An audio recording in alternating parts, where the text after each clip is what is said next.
महात्माओं, बड़े पुण्यशाली और सौभाग्यशाली हैं आप सब, जिन्हें भगवान की भक्ति करने का सौभाग्य मिल रहा है। जैन कुल मिला है, जैन साधुओं के दर्शन हो रहे हैं। बहुत दुर्लभ है ये सब, क्योंकि गुरुओं का जीवन में मिलना, ये समझ लो कि हमें हमारी आत्मा मिल गई। संसार शरीर है, देव शास्त्र गुरु तुम्हारी आत्मा है। संसार हमने अनादिकाल से पाया है और पाते रहेंगे, लेकिन एक बार देव शास्त्र गुरु के साथ अपने उस आत्म तत्व को पहचानने का प्रयास करना, इस जीवन की सबसे बड़ी सफलता होगी। इतना ही विचार करो। एक धीवर अपनी मछली मारने के लिए, पकड़ने के लिए जाने लगा। मछलियों को जाल फैलाता था और जाल फैलाकर मछलियों को पकड़ता था। बहुत दिन हो गए वो ये कार्य कर रहा था, लेकिन एक दिन अचानक जाते जाते रास्ते में उसका पैर एक बोरी से टकरा गया। उसने कहा चलो ये बोरी लेकर बैठते हैं नदी किनारे, और जब तक मछली नहीं पकड़ेगी तब तक इन पत्थरों को हम उस नदी में फेंकते जाएंगे, और नदियों में जो भौरे पड़ेंगे, नदियों में जो चक्र पड़ेगा, नदियों में जो गुब्बारे उठेंगे, उसका आनंद लेंगे। वो सारे पत्थरों को जो बोरी के अंदर थे वहाँ नदी किनारे बैठ गया और जाल फैला दिया। जाल फैलाने के बाद एक एक पत्थर को लेता था और नदी में फेंकता था, और नदी में फेंकता था तो चारों तरफ उसमें से जो भी प्रतिक्रिया होती है उसे देखकर बहुत खुश होता था। धीमे धीमे उजाला हुआ, सूर्य की किरण पड़ी और उसके पास केवल एक आखिरी पत्थर रह गया था। सारे पत्थर तो उसने डाल दिए थे, एक आखिरी पत्थर जब उसके पास रह गया और उजाला हुआ, वो पत्थर जैसे ही फेंकने वाला था, अचानक उस पत्थर में से चमक पैदा होने लगी। उस पत्थर को उसने देखा तो वो पत्थर नहीं था, सामान्य सा पत्थर नहीं था, वो हीरा था। इतने सारे हीरे उसके पास में थे, लेकिन वो एक एक हीरो को उस पानी में डालता चला गया। और आप विचार करके रखना, जैसे उसे महसूस हुआ ये तो बहुत बेशकीमती पत्थर है, उसने वो पत्थर को लेकर अपना जीवन संभाल लिया और उसको ले जाकर वो रातों रात कहाँ से कहाँ तक पहुँच गया। एक पाषाण के माध्यम से, एक वो पत्थर के माध्यम से, एक वो हीरे के माध्यम से। वो धीवर था या नहीं मुझे मालूम नहीं, वो नदी थी या नहीं मुझे मालूम नहीं, वो पत्थर थे या नहीं थे मुझे मालूम नहीं, लेकिन मुझे ये मालूम है इस संसार एक सागर है, और सागर में, इस संसार में हम विषय कामनाओं की मछलियों को पकड़ने का प्रयास कर रहे हैं। हमने अपने जीवन की 84 लाख योनियों के पत्थर, हीरे जैसे पत्थरों को इस संसार सागर में डाल डालकर आनंद लेने का प्रयास किया है। एक आखिरी पत्थर बचा है, और ये आखिरी पत्थर चमक गया है, बिजली चमक गई है। गुरु ने आके समझा दिया है, गुरु ने आके बता दिया है कि इसी पत्थर की कीमत करोगे तो इसी पर्याय से तुम सिद्धत के रत्न को पा जाओ तो कोई आश्चर्य की बात नहीं होगी। इसी पर्याय से तुम्हारी मुक्ति होने वाली है।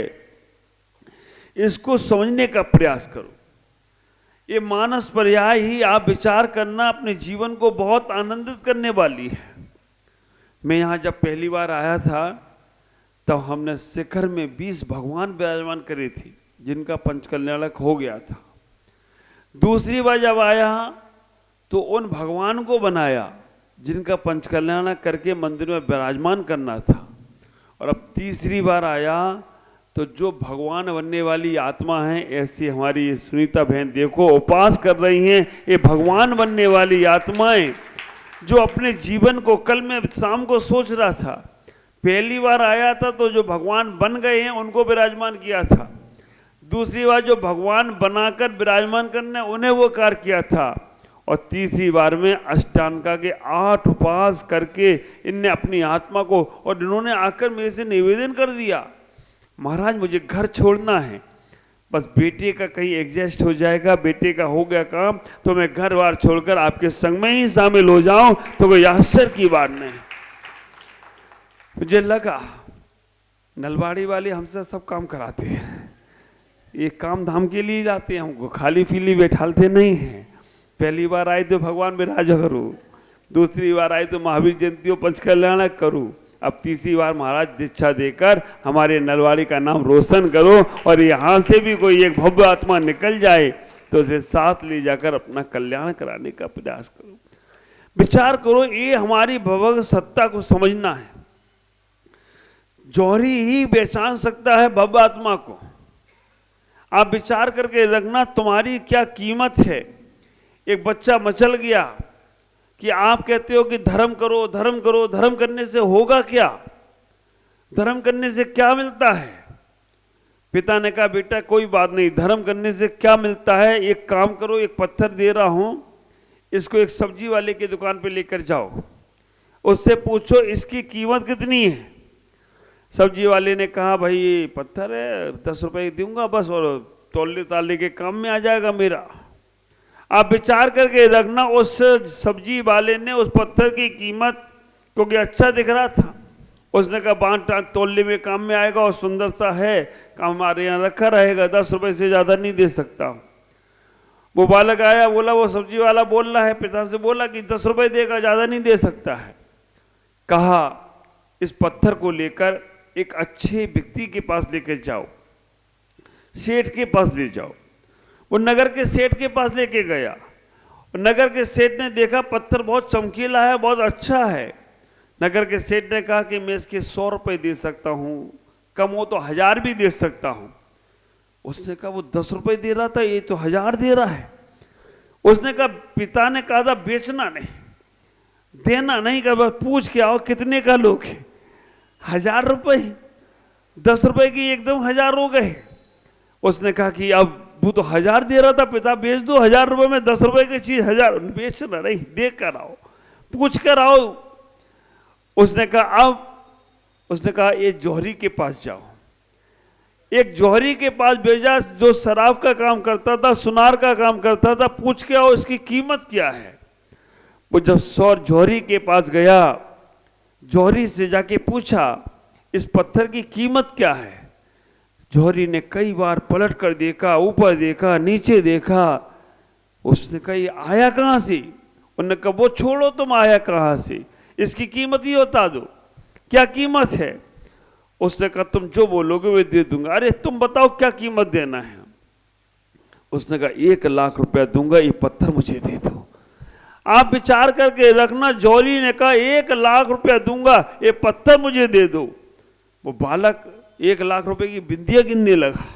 1 लाख में बिंदियां कितनी होती है, उसने कभी 1 लाख रुपए देखे नहीं थे।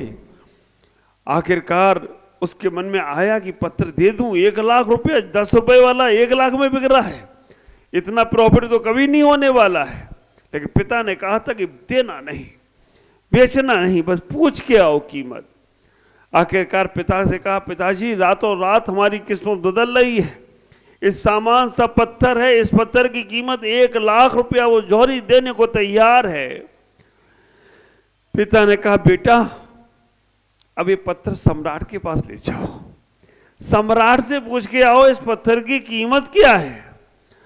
बुतला कि सम्राट तो ऐसी रख लेगा, जौहरी तो पैसा भी देगा। उन्होंने कहा पूछ कर आओ। और जब पूछने के लिए गए सम्राट से, सम्राट ने उस पत्थर को देखकर, सम्राट के 9 रत्नों में वहां पर जो लोग बैठे थे उन्होंने उस पत्थर को देखा, अलग ही वातावरण बन गया। वो पत्थर पत्थर नहीं था, वो नागमणि थी। आप विचार करके रखना, वो मणि को देखकर सम्राट कहने लगा ये कहां से मिला। उन्होंने कहा ये बात नहीं है, आप इसका क्या दोगे। सम्राट ने कहा जो तुम मांगोगे इसके लिए मैं कुछ भी दे सकता हूं। सम्राट ने उस पत्थर की कीमत नहीं, सम्राट ने कहा ये पत्थर अगर तुमने दे दिया तो मेरा तो राज कहां से कहां तक बढ़ जाएगा।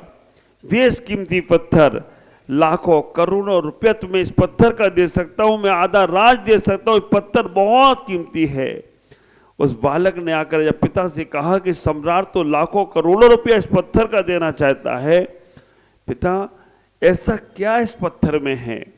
तब पिता ने कहा ये नागमणि है और ये बेहद कीमती पत्थर है, इस पत्थर में भगवान नजर आते हैं। विचार करके रखना। उसी प्रकार से उस पिता ने उस बालक से कहा, बेटा तुम्हारी जो पढ़ाई है, जो तुम्हारा संसार है, जो तुम्हारा लोग तुलना करते हैं, वो सब सब्जी बेचने वाले हैं, वो तुम्हारी उतनी कीमत लगाएंगे, जब तो उनकी इच्छा पूरी होती है तो तुम्हारी खुशी हो जाती है। वो सब सब्जी बेचने वाले हैं संसार के लोग, जो तुम्हारी कीमत ही नहीं जानते हैं। वो तुम्हारे से थोड़े से में खुश हो जाते हैं, थोड़े से में नाराज हो जाते हैं। वो तुम्हारी कीमत को नहीं पहचानते। और परिवार के लोग वो सेठ के समान है, जो थोड़ी कीमत समझते हैं। वो थोड़ी कीमत के उनका काम बनना है, बस तब तक ही तुम्हारे हैं।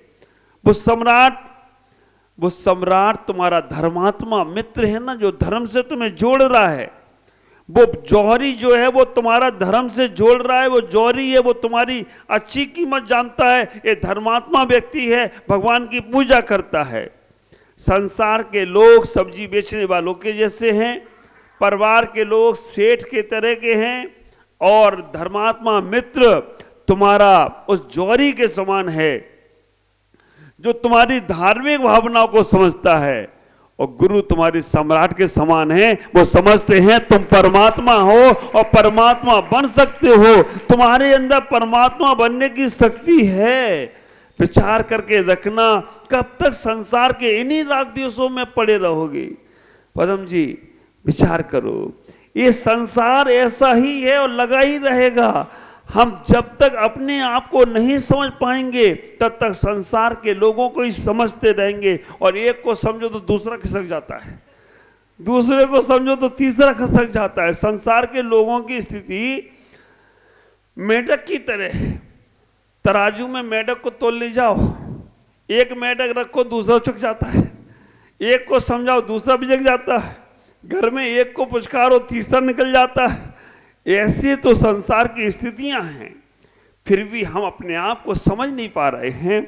इतना ही विचार करने का प्रयास करो, ये मानव पर्याय है। जितना तुम अपना कल्याण कर सकते हो, स्वयं हमारे आचार्यों ने कह दिया, उत्तमा स्वात्म चिंता, शरीर चिंता मध्यमा, काम चिंता अधमा, पर चिंता धमाधमा। अब विचार करो, उत्तमा शरीर आत्मचिंता उत्तमा। कितना समय निकालते हो आत्मचिंतन के लिए? कितना समय निकालते हो आत्मा को पाने के लिए? कितना समय तुम्हारे पास है उस आत्म तत्व को जानने के लिए? महाराज ये आत्मा है किस चिड़िया का नाम हमें यही नहीं पता, उसके लिए क्या समय निकाले? हमारा ज्ञान तो केवल शरीर तक है, खाओ पियो मस्त। हाँ, इधर होली का डांस चल रहा है, उधर होली का भोजन चल रहा है, और जलेबी भी रंगीन हो गई, लाल हरी पीली, गजब यार। मैंने कहा शरीर ही नहीं लग रहा है, तुम्हारी आंतें भी लग रही हैं जलेबी रंगीन खा खा के, उसी में लगे हो। ख्याल करना, तुम्हारा ज्ञान केवल शरीर तक है, शरीर को देखते हो, इससे आगे देखते नहीं हो। अब विचार करो, भगवान में तुम क्या देख रहे हो? भगवान को देख रहे हो या अपने आप को देख रहे हो? एक बात बताओ नलवाड़ी वालों, दर्पण में क्या देखते हो? दर्पण में दर्पण नहीं देखते तुम लोग, क्या देखते हो? चेहरा देखते हो। दर्पण में दर्पण देखने लग जाओ ना, तो चेहरा तुम्हें देखने की जरूरत ही नहीं पड़ेगी। भगवान में भगवान को देखते हो, भगवान में अपने आप को देखने लग जाओ तो भगवान को देखने की जरूरत नहीं पड़ेगी, तुम खुद भगवान हो जाओगे। कितनी सुंदर तेरी मूरत, तू कितना सुंदर होगा। हमारी भूल यही है, हम दर्पण में अपने आप को देखते हैं, दर्पण नहीं देखते हैं, और भगवान में भगवान को देखते हैं, अपने आप को नहीं देखते हैं। ये भगवान में और दर्पण में कोई अंतर नहीं है। अब विचार करो, इतना ही सोचने का प्रयास करना कि ये मानव जन्म बार बार मिलने वाला नहीं है।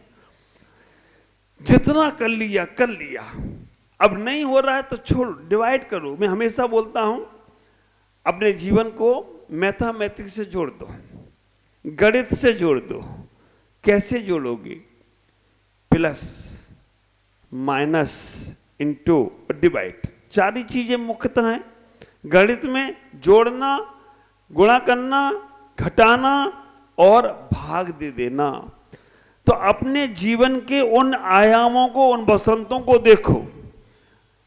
25 साल तक व्यक्ति जोड़ता है ना, बच्चों को सामान मिल जाए ना, ये भी रख लो, वो भी रख लो, जोड़ने का काम करता है 25 साल तक। प्लस 25 से 50 इंटू, शादी हो जाती तो 1 के 2, 2 के 4, 4 के 8, 8 मत करना। वैसे करो तो जरूरी भी है, अपनी जैन समाज के लिए बहुत बच्चों की जरूरत है।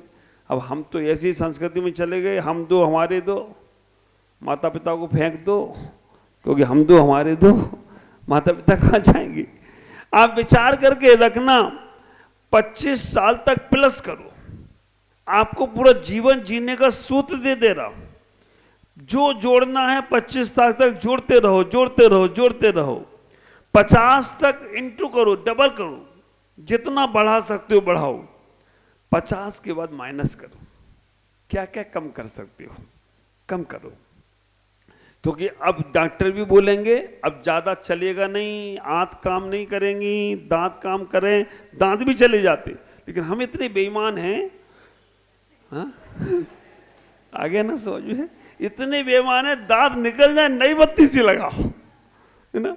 शरीर भी कहता है कि अब बाल काले हो गए हैं, सफेद हो गए हैं, लेकिन इतने बेईमान। हमें तो कई बार आश्चर्य लगता है, मैं 50 साल में ही सब हो गए मेरे, और यहाँ 80 साल के भी ब्लैक दिख रहे हैं, ये हुआ कैसे? मंत्री जी ये कैसे होता है काला? आप विचार करके रखो, इतना ही विचार करना। हम इतनी बेईमानी कर रहे हैं कि अब हमारा भोजन पचेगा नहीं, एक हाजमोला की गोली खाओ और फिर भोजन खा जाओ। तो हम ये किसके साथ दुर्व्यवहार कर रहे हैं? अपने शरीर के साथ। 50 के बाद डॉक्टर भी कहते, डॉक्टर साहब कहाँ जा रहे हो? अनिल जी इधर, हाँ आ जाओ। मेरे अनिल जी बहुत अच्छे हैं, आज पहली बार ही परिचय हुआ है। और इन्होंने भी कहा महाराज अब 50 के हो गए हो, अब जैसा शरीर चले वैसे ही चलाओ, ज़्यादा उसके साथ।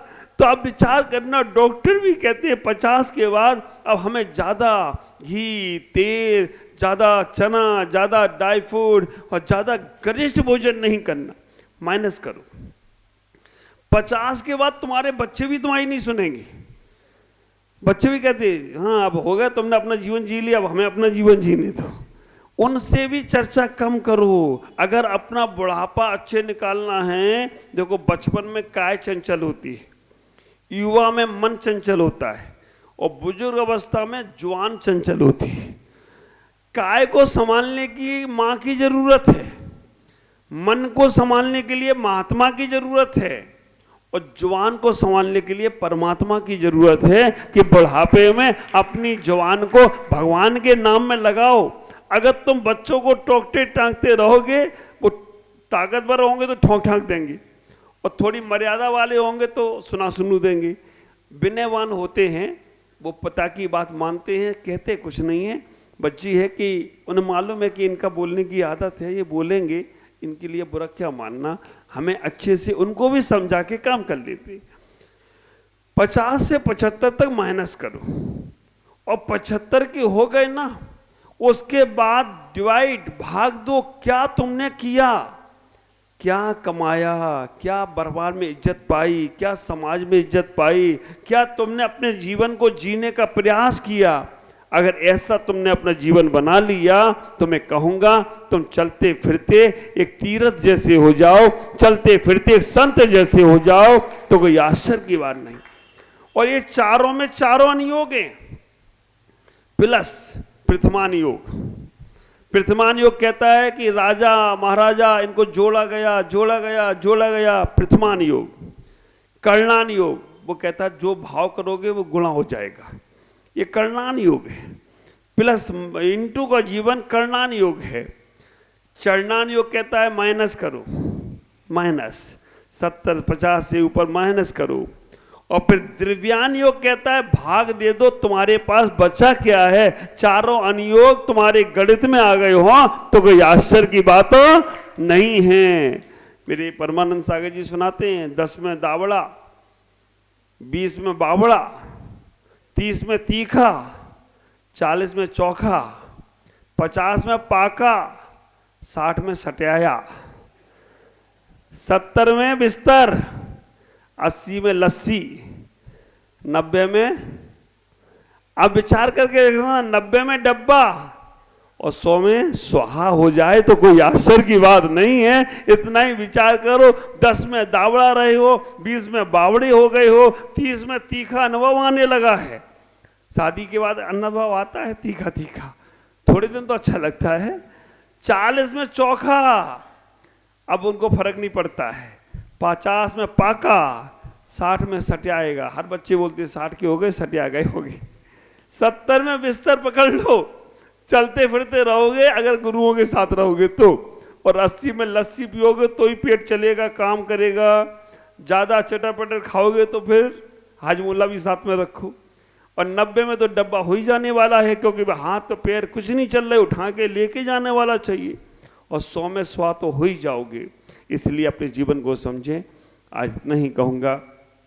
नलवाड़ी में आया, बहुत प्रेम बहुत स्नेह आप लोगों का है। हमारे प्रदीप भाई हमेशा आते जाते रहे हैं, धमो भाई बिहार कराते रहे हैं, और भी हमारे अजित भाई भी आते जाते, और सभी लोग आते हैं, ऐसा नहीं है। सुकेश भाई भी और जय बिज्जू भाई भी, जहाँ जहाँ तक मौका मिलता है। मैं सबसे इतना ही कहूँगा, कोई भी साधु आपके गाँव के आसपास आते हैं, आप ये चिंता नहीं करो उनकी व्यवस्था क्या बनेगी। उनकी व्यवस्था उनकी खुद उनका पुण्य बनवाएगा। हम केवल इतना सौभाग्य लाएं कि हमारे नलवाड़ी में साधु संतों का आवागमन होता रहे और चातुर्मास होते रहें। बस वो ही जीवन की सबसे बड़ी सफलता होगी। मुझे खुशी है कि मेरे संघ की माताजियों का चातुर्मास कह के, चातुर्मास नहीं लेकिन चातुर्मास के 6 मास यहाँ नलवाड़ी में रुकी हों। पहले हमारी 2 माताजी रुकी, 2 माताजी हमारी प्रतिज्ञा श्री और प्रेक्षा श्री और चुल्लिकाएँ माता जी, ये तो तुम्हारे यहीं की माता जी हो गई। अभी डॉक्टर साहब भी बोले महाराज जी एक माता जी मेरे यहाँ भी आई थी। अब विचार करके रखना, ये यहाँ रुकी, उनका जाने का नंबर आया तो ये माता जी यहाँ आके रुक गई। और आपने कहीं भी कोई सेकंड नहीं की, सबने पूरी व्यवस्था माता जी लोगों की की है। ये बहुत अच्छी बात है। बस चातुर्मास नहीं मिल पाया, ये बात थोड़ा सा मुझे भी ऐसा लगा। लेकिन आप लोग प्रयास करें, कभी कोई साधु संत आएँ उनके चातुर्मास कराएं, धर्म ध्यान करें, इसी से जीवन का कल्याण होगा। ओम नमः जय गुरुदेव।